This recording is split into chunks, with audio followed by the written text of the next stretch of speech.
여러분이 죽기 전에 딱 영화 한 편을 이 영화는 꼭 봐야 됩니다라고 유언을 남긴다면 여러분은 어떤 영화를 추천하시겠습니까?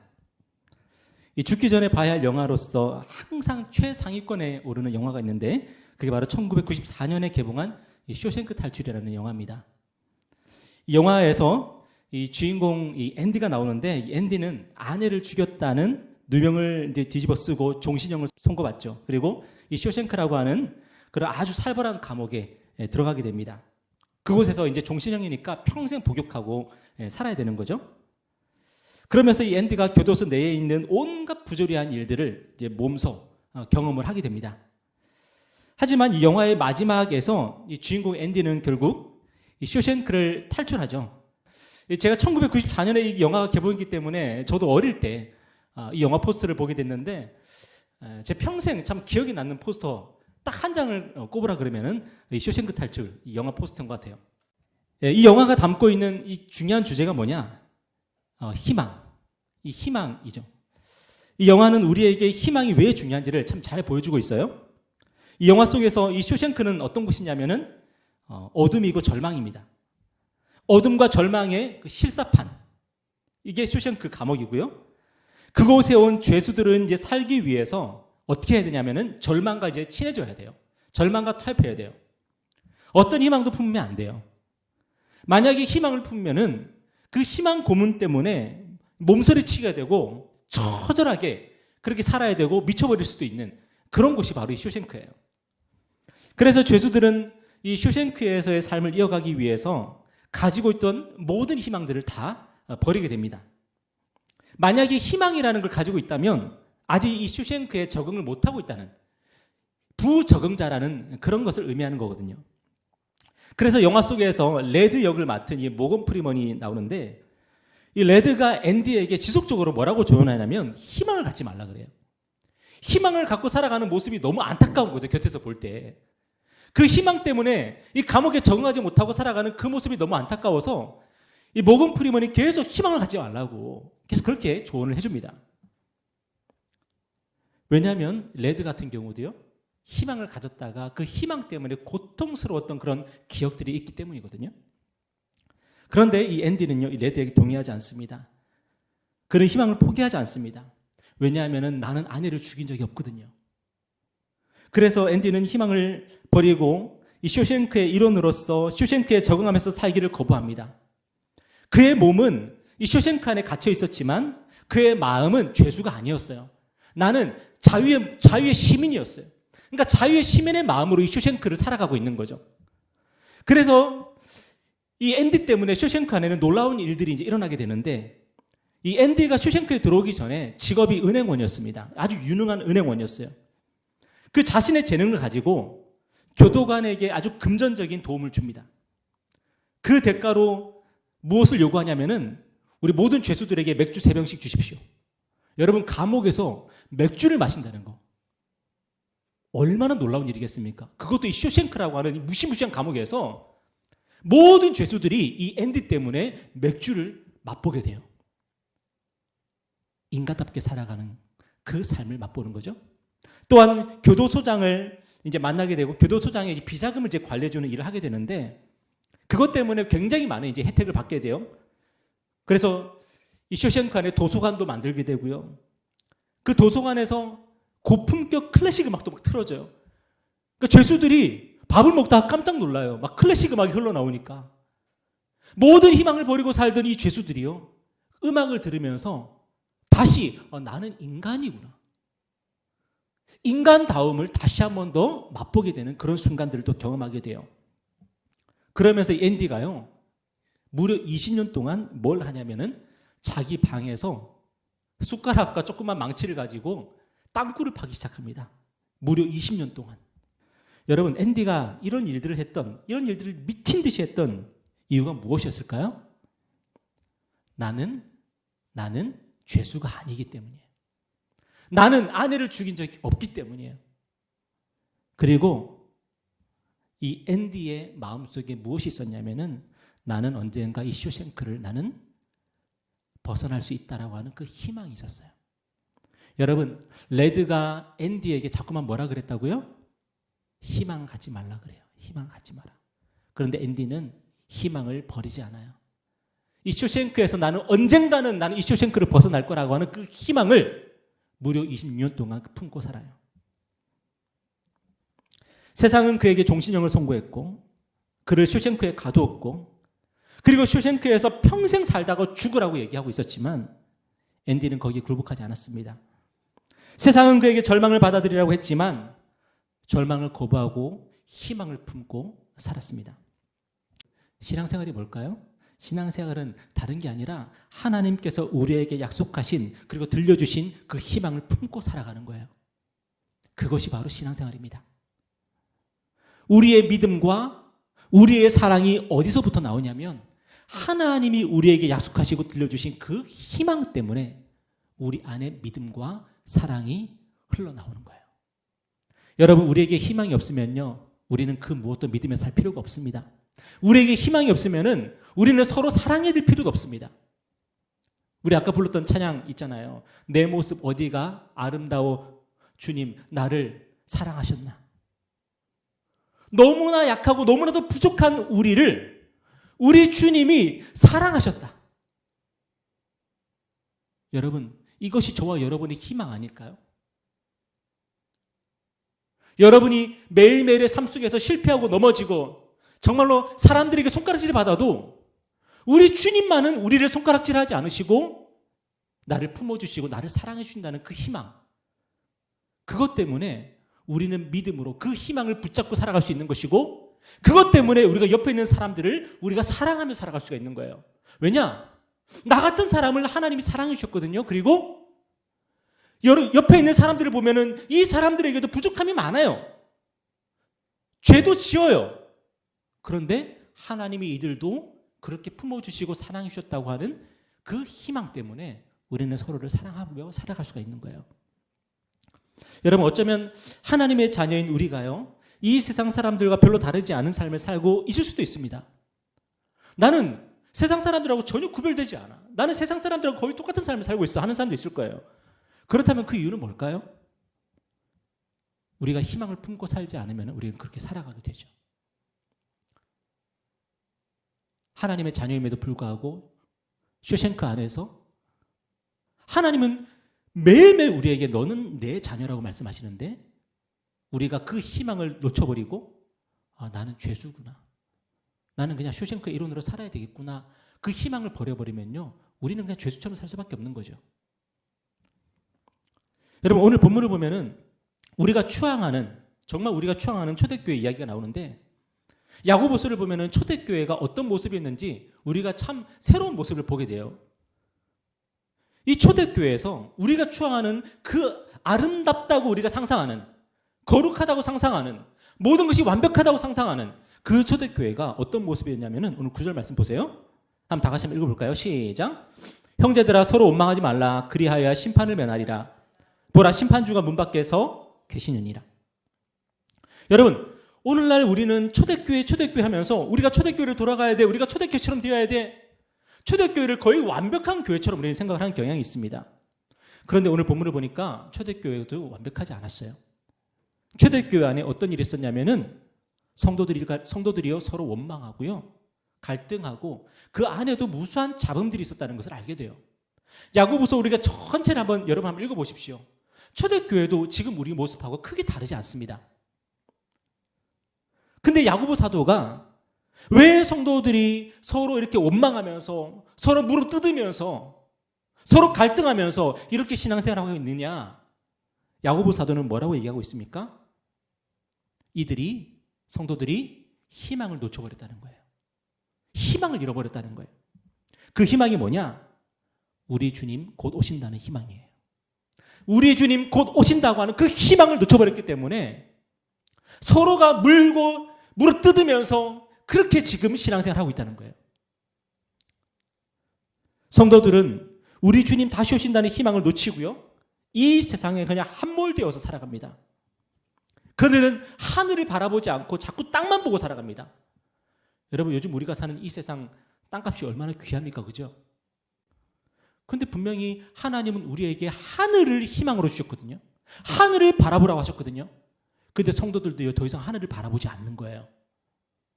주님이 곧 오실 줄 알았는데 안 오시는 거죠. 그러니까 성도들이 우리 주님을 기다리지 않고 땅땅땅땅 하면서 살아가는 거예요. 그러니 초대교회 성도들은요, 이 세상에 속한 사람들처럼 정말 작은 것에 연연하기 시작합니다. 언젠가 사라져 없어져 버릴 것에 연연하기 시작합니다. 그런 것들 때문에 서로를 원망하고 갈등하고 그렇게 살아갑니다. 여러분, 하늘을 기준으로 생각해 보십시오. 영혼을 기준으로 생각해 보십시오.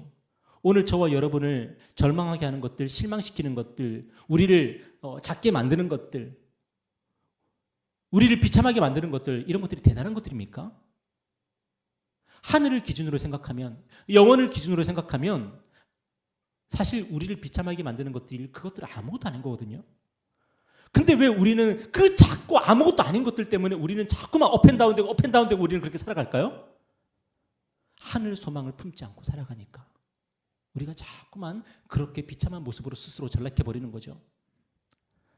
여러분, 오늘 우리는 하나님께서 성경을 통해서 약속하신 희망을 붙들고 살아가고 있습니까? 우리 주님이 2000년 전에 이 땅에 오셔서 십자가로 우리의 죄와 죽음에서 우리를 해방시키셨습니다. 그리고 언젠가 우리 주님이 다시 오셔서 죄와 죽음을 완전히 멸하시고 우리의 구원을 최종적으로 이루실 그 날이 올 것입니다. 여러분, 오늘 저와 여러분은 그 희망을 붙들고 우리는 살아가고 있습니까? 만약 우리가 사는 이 세상의 전부라면 우리가 세상과 다른 삶을 살 이유가 뭐가 있겠습니까, 여러분? 우리가 사는 이 세상이 궁극적 실체여 본질이라면 우리가 세상과 다른 삶을 살 이유가 뭐가 있겠습니까? 그런데 우리가 믿고 고백하는 것이 뭐예요? 태초에 하나님께서 창조하신 이 세상은 우리가 지금 매일 보고 경험하는 이 세상처럼 죄와 죽음에 얼룩진 세상이 아니었다는 거죠. 하나님께서 처음 이 세상을 창조하셨을 때에 이 세상은 죄와 죽음이 없는 세상이었다는 거죠. 하나님의 통치와 하나님의 생명력으로 넘쳐나는 것이 바로 이 세상이었고 이 세상이 곧 하나님의 나라였어요. 그런데 우리 주님이 이 땅에 오셔서 그분의 십자가 부활로서 이 세상에 하나님의 통치와 하나님의 생명력을 다시 흐르게 하셨습니다. 성령님이 오늘도 이 세상에서 하시는 사역들이 어떤 사역입니까? 성령님이 오시는 곳마다, 성령님이 임하시는 곳마다 하나님의 통치가 이루어지고 하나님의 생명력이 넘쳐 흐르게 되고, 오늘 성령께서 이 땅 가운데서 그러한 일들을 하고 계시지 않습니까? 여러분, 하나님의 나라는 처음에는 겨자씨처럼 정말 작지만요, 점점 자라서 오늘날 온 세상에서 복음의 열매를 지금 맺고 있습니다. 언젠가 우리 주님은 다시 오셔서 죄와 죽음으로 얼룩진 이 세상을 치유하시고 회복하시고 또 하나님의 나라를 완성하실 것입니다. 이것이 바로 이 땅의 모든 교회가, 그리고 오늘 저와 여러분이 꿈꿔야 되는 바로 희망이죠. 여러분, 관심 있으십니까? 여러분은 이것에 관심이 있으십니까? 하나님의 나라가 이 땅에 임하는 것에 대해서 관심 있으십니까? 하나님이 이 세상의 죽음과 절망의 이 나라를 끝내시고 하나님이 통치하시는 영원한 나라, 하나님의 생명력으로 넘쳐 흐르는 나라를 이 땅 가운데 다시금 회복하신다는 이 이야기가 오늘 저와 여러분의 가슴을 꿈틀대게 하고 있습니까? 그런데 악한 마귀가요, 우리에게 뭐라고 말합니까? 이 세상이 영원하다고 얘기하죠. 하나님 나라의 희망은 버리라고 말합니다. 그 희망은 버리고 그냥 이 세상에 적응하며 살라고 얘기합니다. 마치 레드가 앤디에게 희망을 갖지 말라고 말한 것처럼요. 여러분, 지난 한 주간 한번 잘 살펴보세요. 여러분 주변에 레드 역을 맡았던 사람이 누군지. 여러분 주변에 분명히 그런 사람들이 있었을 겁니다. 여러분에게 희망을 갖지 말라고. 여러분, 출애굽기나 민수기를 보면은 이스라엘 백성들이 광야에서 얼마나 자주 하나님과 모세와 아론을 원망했습니까? 그런데 왜 그들이 원망했을까요? 먹을 게 없어서? 마실 게 없어서 원망했을까요? 여러분, 먹을 게 없어서, 마실 게 없어서 하나님께 먹을 것을 달라고, 마실 것을 달라고 하는 것은요, 지극히 정상적인 것입니다. 여러분 혹시라도 먹을 것이 없거나 마실 것이 없을 때에 달라고 하나님께 구하십시오. 하나님이 그것 때문에 뭐라 하지 않으십니다. 하나님이 기꺼이 주실 줄 믿습니다. 그런데 하나님께서 하나님을 원망하고 모세와 아론을 원망하던 이스라엘 백성들을 심판하신 이유가 있는데요. 그게 뭐냐면 그들이 하나님의 약속하신 그 희망을 품지 않았기 때문이에요. 여러분, 이스라엘 백성들이 원망하고 불평했던 이유는요, 그들이 절망했기 때문입니다. 그들이 절망했기 때문이에요. 여러분, 그들의 눈앞에 지금 뭐가 보여요? 불기둥이 보이고 구름기둥이 보여요. 매일매일 만나가 내려요. 하나님께서 신실하게 그들의 삶을 인도하고 계세요. 그런데도 그들은 하나님 앞에서 희망을 품지 않고 절망과 타협해버렸어요. 여러분, 절망하면 뭐가 나옵니까? 절망하면 원망이 나오는 거예요. 절망하면 불평이 나오는 거예요. 지금 현실 상황이 그러니까 원망하는 게 당연한 게 아니라 절망하니까 원망하는 거예요. 그러면 반대로 하나님께서 우리에게 주신 약속이 있고 하나님이 우리에게 주신 희망이 있을 때는 뭐가 튀어나올까요? 기도가 나오죠. 기도는 우리의 안식 빛으로 인도하니 앞이 캄캄할 때 뭐하라고요? 기도하세요. 절망한 사람들은요, 앞이 캄캄할 때 원망하고 불평하지만 하나님의 말씀 앞에서 희망을 붙드는 사람들은요, 앞이 캄캄하면 기도한다는 거예요. 그리고 하나님께서 우리를 빛으로 인도하시는 것을 경험하게 되는 거죠. 이스라엘 백성들이 가데스 바네아에서 어떻게 했습니까? 열 정탐꾼들이 우리는 가나안 땅의 거민들을 절대로 이길 수 없습니다. 그들은 철병거도 가지고 있습니다. 라고 했을 때에 그들의 말을 듣고 절망했습니다. 그런데 딱 두 사람, 여호수아와 갈렙은요, 희망을 노래하고 있었거든요. 그들은 앞이 캄캄할 때 기도하는 사람들이었어요. 그런데 이스라엘 공동체가 앞이 캄캄한 상황 가운데서 나도 앞이 캄캄하고 너도 앞이 캄캄해요. 다 캄캄해요, 지금 사실은. 그런데 하나님의 말씀이 있으니까, 약속이 있으니까 누구는 빛을 보고 있는 거고 누구는 원망하고 비평하고 있는 거거든요. 그런데 열 정탐꾼의 말을 믿은 이스라엘 백성들이 모세와 아론과 여호수아와 갈렙을 죽이려고 해요. 그때 하나님이 짠하고 나타나시죠. 여러분, 우리 교회는 어떤 교회일까요? 그리고 앞으로 우리 교회는 어떤 교회가 되기를 여러분 바라십니까? 하나님은 앞이 캄캄할 때를 막아주시는 하나님이 아니십니다. 여러분의 인생 가운데, 우리 교회 가운데 앞이 캄캄할 때가 여러 번 생길 것입니다. 자주 생길 것입니다. 그런데 하나님께서 우리에게 그 캄캄할 때 뭐 하라고 하실까요? 서로 원망하고 물어뜯고 오늘 이 본문의 이 초대교회 성도들처럼 그렇게 하라고 우리에게 말씀하시는 걸까요? 아니죠. 캄캄할 때 기도하면 빛으로 인도해 주시겠다고 우리 하나님이 약속하십니다. 저와 여러분의 매일매일의 삶도 마찬가지 아닐까요? 여러분은 원망하고 계십니까? 기도하고 계십니까? 예수 믿으면은 캄캄할 날 없다고 말하는 것은요, 그거는 거짓 복음입니다. 예수 믿으면 캄캄할 날 왜 없습니까? 우리가 믿음으로 살면은 무릇 경건하게 살고자 하는 자들마다 박해를 받는다고 말씀하시는데 캄캄할 날이 왜 없습니까? 그런데 그때 하나님은 우리에게 기도라고 하는 강력한 무기를 주셨는데 원망하고 있으면은 뭐 하자는 겁니까? 여러분, 저와 여러분은 쇼생크 안에서 레드처럼 살고 싶으십니까? 앤디처럼 살고 싶으십니까? 당연히 우리 앤디처럼 살아야죠. 앤디가 20년 동안 뭐 했다고요? 감옥 안에서? 땅굴 팠다고요. 그 캄캄한 감옥 안에서 땅굴 팠다고요. 오늘 저와 여러분, 이 감옥 같은 이 세상 속에서 우리 뭐 할 거예요? 원망하고 불편하고 있을 거예요? 그러면 다른 죄수들하고 똑같이 살아가는 거고요. 오늘 저와 여러분은 기도해야 되는 거예요. 기도의 땅굴을 파야 되는 거예요. 그러면 아까 쇼생크 탈출의 그 포스터처럼 하나님께서 우리를 빛으로 인도해 주셔요. 우리는 이 땅에서 이 세상의 시민으로서 우리는 성실하게 살아가야 됩니다. 우리 교회가 이곳을 개척하면서 삼고 있는 모토가 뭐죠? 바벨론의 평화를 위해서 기도하자는 거예요. 예루살렘이 멸망했습니다. 그 예루살렘을 멸망시킨 사람들이 누구냐면 바벨론 사람들입니다. 예루살렘 백성들이 바벨론으로 다 끌려갔습니다. 원수의 땅으로 끌려간 거죠.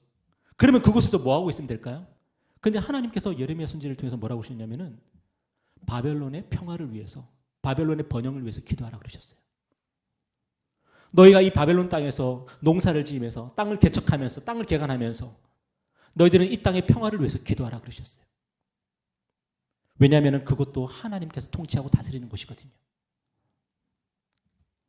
그래서 오늘 저와 여러분이 우리가 뭐 하자고 한 겁니까? 이 향동을 축복하고 이 향동의 평화 번영을 위해서 기도하는 그런 교회가 되자. 우리는 참 작은 교회지만 여러분 한 사람이 기도해도 하나님은 들으실 거 아닙니까? 100명이 모여 들으시는 하나님 아니잖아요. 여러분 저와 여러분이 바벨론의 평화를 위해서 기도하고 또 이스라엘 백성들이 바벨론을 끌려갈 때 좋은 곳으로 끌려갔겠습니까? 여러분 생각해 보십시오. 포로들을 끌고 왔는데 그 포로들을 강남에다가 뒀겠습니까? 그럴 리가 없죠. 가장 황무한 곳에 그 누구도 아직까지 땅을 개간하지 못한 곳에 이 포로들을 보내지 않았겠습니까? 이스라엘 백성들이 그곳에서 곡괭이를 들고 쟁기를 들고 삽을 들고 그 땅을 개간하면서 그렇게 살아가야 됐던 거거든요. 근데 하나님께서 어떻게 하라고 말씀하셨습니까? 거기서 그 땅을 위해서 봉사하라고 하신 거예요. 땅을 개간하고 그 땅을 옥토로 니네들이 만들어 가라고 그렇게 말씀하신 거예요. 그럼에도 불구하고 이스라엘 백성들의 본향은 어디입니까? 바로 예루살렘이 본향이거든요. 언젠가 하나님께서 예루살렘을 회복하시는 날에 그 이스라엘 백성들은 예루살렘으로 돌아가야 되는 거예요. 여러분 우리도 마찬가지라고 생각합니다. 우리는 이 세상에 살면서 이 세상의 평화와 번영을 위해서 기도하고 봉사하고 우리가 그렇게 살아가야 되고요. 하지만 저와 여러분의 궁극적인 본향은 어디입니까? 우리 하나님의 나라잖아요. 그렇죠? 하나님의 나라. 우리는 이 땅에서 부귀영화 추구하다가 그렇게 살다가 이 땅에서 썩어 없어져 버릴 그런 존재들이 아니고 우리 주님이 우리의 이름을 부르실 때에 네 하면서 그렇게 우리 주님 앞으로 달려가야 될 그런 사람들 아닙니까? 그래서 우리가 하루하루 생업에 종사하면서 우리가 성실하게 신실하게 우리가 하루하루 살아가면서 우리가 어디서 그 힘을 얻어야 돼요? 물론 가끔씩 월급이 들어올 때 힘이 나고 또 승진하면 힘이 나고 또 사업이 잘 되면 힘이 나겠지만 궁극적으로 우리의 힘이 뭐냐면 바로 우리 주님이 언젠가 우리 이름을 불러주실 거라는 그 기대와 소망 때문이에요. 그것이 저와 여러분의 힘이에요. 악한 마귀는 매일매일 우리를 절망하게 하지만 우리를 쇼생크에 가두고 우리를 쇼생크에서 적응하며 살라고 하지만 그래서 모든 희망을 버리고 절망과 친해지라고 하지만 우리 주님은 우리에게 뭐라고 말씀하셨냐면 우리 주님이 우리를 가두어 두었던 죄와 죽음의 쇼생크를 무너뜨리셨다고 우리 주님이 말씀하고 계십니다. 여러분 영화 이 쇼생크 탈출에서 이 주인공 앤디가요 결국 쇼생크를 탈출하잖아요. 그 다음 이야기도 참 재밌어요.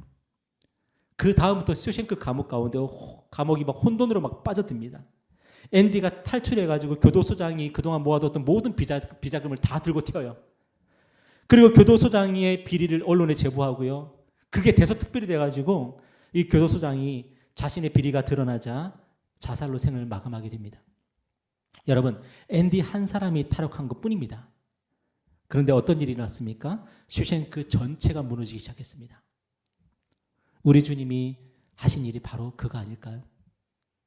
우리 주님이 십자가에서 죽으시고 부활하셨을 때 어떤 일이 벌어졌습니까? 죄와 죽음의 쇼생크가 무너지기 시작했습니다. 교도소장 같은 악한 마귀의 그 머리가요 이미 예수님의 발 앞에 무릎을 꿇고 박살이 났습니다. 여러분 우리는 때로 하나님께 범죄합니다. 하지만 그 죄가 우리를 지옥에 떨어뜨리지 못합니다. 우리의 육체는 결국 죽게 되지만 그 죽음이 우리를 영원히 삼키지 못합니다. 우리는 그리스도 안에서 영생의 부활을 맞이하게 될 것입니다. 여러분, 쇼생크 탈출의 마지막 장면이 뭘까요? 이 모건 프리먼이 열어냈던 레드가요, 모범수가 되어서 드디어 가석방을 맞습니다. 그리고 드디어 앤디를 만나러 갑니다. 여러분, 저와 여러분의 인생의 마지막은 뭐가 될까요? 그리스도 안에서 죄와 죽음에서 해방되어서 드디어 죄 없는 몸으로, 더 이상 죽음에 굴복하지 않는 그 몸으로 우리의 해방자요 우리의 구주이신 예수 그리스도를 만나는, 그것이 바로 저와 여러분의 인생의 마지막입니다. 여러분, 그래서 오늘 본문에서 야고보 사도가 우리에게 뭐라고 격려하고 있습니까? 우리 다시 한번 9절 말씀 한번 읽어볼까요? 자, 시작. 형제들아, 서로 원망하지 말라. 그리하여야 심판을 면하리라. 보라, 심판주가 문 밖에 서 계시니라. 보라, 심판주가 문 밖에 서 계시니라. 여러분, 이것은 두려워하라는 말이 아니고요, 희망을 잃지 말라는 얘기예요. 희망을 잃지 말라. 우리 주님은 멀리 계시는 것이 아니라 우리 주님 어디 계신다고요? 문 밖에 계신다고요. 문 밖에. 여러분의 삶에 문이 있다면 그 문으로 걸어 나가면 바로 우리 주님 거기 계시다고요.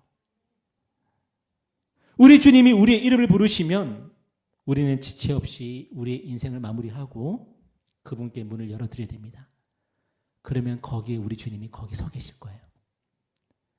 여러분, 오늘 우리는 문 열어드릴 준비가 되어 있나요? 하나님의 나라의 희망이 없는 자처럼 원망하고 불평하면서 다른 사람과 나를 비교하면서 그렇게 매일매일 절망하면서 그렇게 살아가고 있지는 않나요? 어쩌면 우리 주님이 아직 우리의 이름을 부르지 않는 이유는 우리가 준비되지 않았기 때문에 우리 주님이 기다리고 계시는지도 몰라요. 여러분, 제가 가끔씩 그런 얘기를 드렸던 것 같은데, 제 주변에 생각보다 일찍 돌아가시는 분들이 종종 계시는데요. 제가 얼마 전에도 제 친구 얘기도 한번 했던 것 같은데요. 생각보다 빨리 돌아가시는 분들이 계시는데, 저의 경험에 의하면 그분들이 다 신실한 분들이었어요. 이상하게 예수를 잘 믿고 정말 신실하게 살아가는 분들이 빨리 하나님의 부름을 받는, 제가 그 모습을 제가 살아오면서 제가 보게 되거든요. 하나님께서 그분들을 빨리 데려가신 이유는 어쩌면 제 생각에는 그분들이 준비가 되어 있기 때문이 아닐까. 지금 그들의 이름을 불러도 그들은 자신의 삶을 정리하고 그 부름에 응답할 수 있기 때문에 하나님이 그들을 빨리 데려가신 거 아닐까 하는 그런 생각을 해봅니다. 여러분, 오늘 제가 여러분에게 빨리 죽자고 얘기하는 게 아니고요. 물론 할 일 다 했으면 가긴 가야 되겠지만 하나님께서 지금 우리의 삶의 문을 놓고 하시고 우리 인생의 문을 놓고 하셔서 우리 이름을 부르실 때에 그것이 여러분에게 저주가 아니기를 바라고 그것이 여러분에게 복이요 소망이기를 바랍니다. 그래서 주님, 준비 다 했습니다. 갈 준비 다 됐습니다. 하면서 그 문을 열어드리고 주님의 손을 붙잡고 주님의 나라로 갈 수 있는 그런 저와 여러분이 되기를 주님의 이름으로 축복합니다. 기도하겠습니다.